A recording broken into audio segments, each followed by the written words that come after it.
Hello there. My name is Gorshum, and today I'm going to tell you the story of Eve and the planet of the dancing llamas. So, this all began as a day like any other. I was out mining, trying to make some isks, so I could hopefully eventually pay for my subscription with it, which is still an incredibly long way off.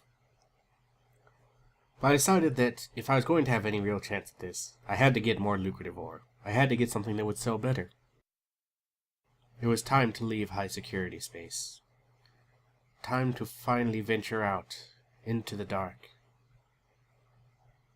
So I take my mining ship, I set the jumps, I put on autopilot as I make my way there, planning to gather my riches and finally be able to afford a subscription with ISK.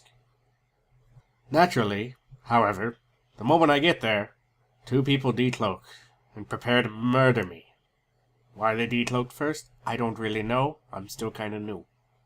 But I tried to reason with them. Tried diplomacy. I said, "No, wait! We can negotiate. Trust me. Does this look like the face of someone revving up his warp drive?" And then they disabled my warp drive. Really, I probably shouldn't have said that. Negotiate, eh? Alright. Join this TeamSpeak, sing us a song about how much you love mining, they said. What? I replied. And then they fired at me. Okay, I responded. So I joined the TeamSpeak. I found the channel they were in, and I moved down. "So, you're the miner. Well, we're waiting for a song." Put on the spot, suddenly having to think of something entertaining that they hadn't heard a million times before, I put my mind to work.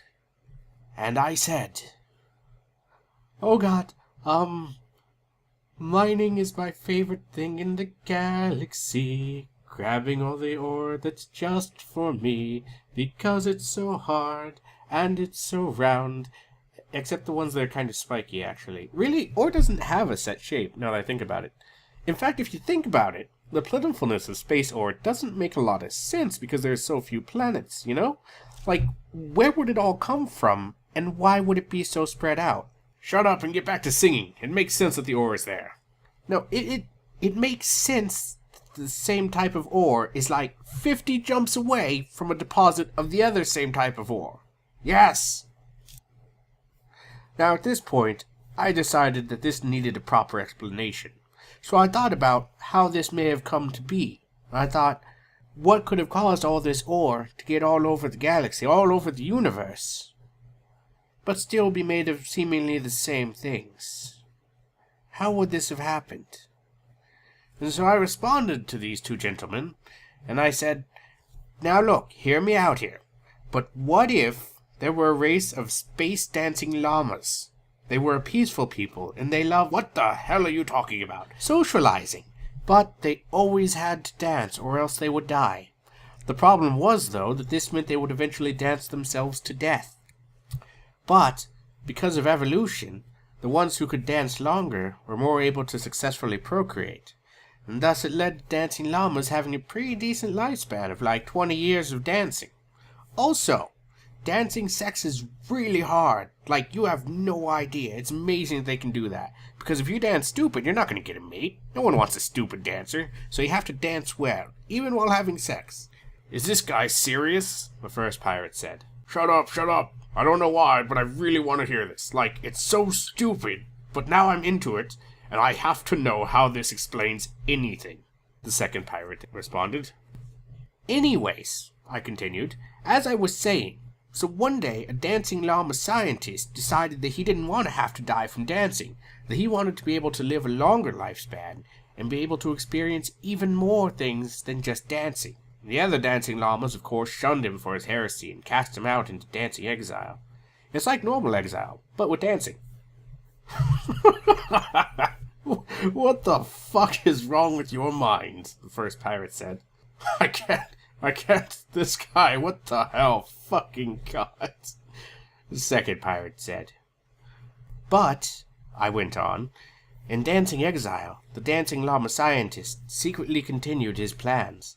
building up a base and gathering resources, which some would argue is harder than dancing sex. But obviously they haven't tried dancing sex, especially dancing llama sex. Trust me, it's not easy. How do I know? That's a story I can tell later. For now, dancing llama scientist. After 14 long years, the scientist finally had his machine built. It drilled deep into the planet to get the resources and power it needed, but it would stop the dancing not just for him, but for the whole planet. No dancing llama would ever be forced to dance again. They would evolve. They would become llama. So he started up the machine, cheered as it came to life, as it roared with fury and purpose. However, he had failed to properly anticipate how much power it would suck from the planet. He was so panicked as he saw the planet shake and crack, looking like a grape someone was draining the moisture out of. He had to stop the machine. He stopped his dancing as he realized the gravity of the situation. But he did not die. His machine had worked. But had it been worth the price? What had he done to the planet? It's not too late, the llama scientist decided, and in his flurry of action he found himself dancing again, more out of habit than anything else, and quickly reversed the power of the machine. He had built in the reverse function so he would not run out of resources while testing the machine. Now, it was going to save the planet. So he set it to reverse full power and smiled. He had done it. Now the llama planet would recover, and no one would ever have to dance again. But to his horror, rather than siphoning the energy back over time as he had drained it, it forced it all back at once as a giant ball of energy. As it sunk back into the now partially depleted planet, the planet began to shake harder and break apart. Within moments that felt like an eternity, the planet exploded from the inside out. Countless life forms, parents, children, siblings, grandparents, insects, all life was eradicated. The remains of the planet shot out in various directions to all edges of the universe, leaving only the remnants of ore and materials that we mine today to build our ships and our weapons. We're using the last remains of a peaceful civilization to fuel our bloodlust, and the last thoughts of the scientist as he faded away, as the planet exploded, was the irony that in the end, he had died dancing, a soft smile, and then no more. That is the saddest and stupidest thing I've ever heard, the second pirate said.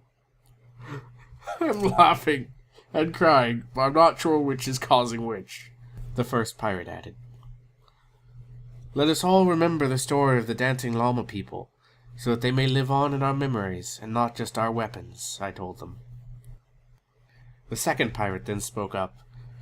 This was the most entertaining story we've ever had. Usually people just sing something stupid and we flip a coin to see if they live. That was not very comforting to hear. I was wishing at this moment that I still had access to my warp drive. But that was amazing. In fact, here, take this. Then, in an act of kindness, the second pirate gave me 1,000,000 isk. 1,000,000! I was loaded now. Maybe now I could buy my subscription, I thought. The first pirate then said, Try to stay out of dangerous territory in the future, though. Your ship is nowhere near ready to be out of high sec yet.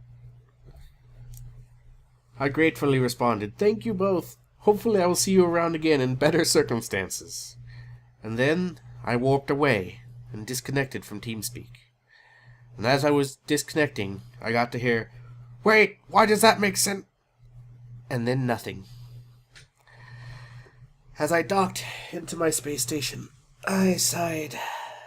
Home safe and sound. Another profitable journey. Thank you, dancing space llamas. Thank you.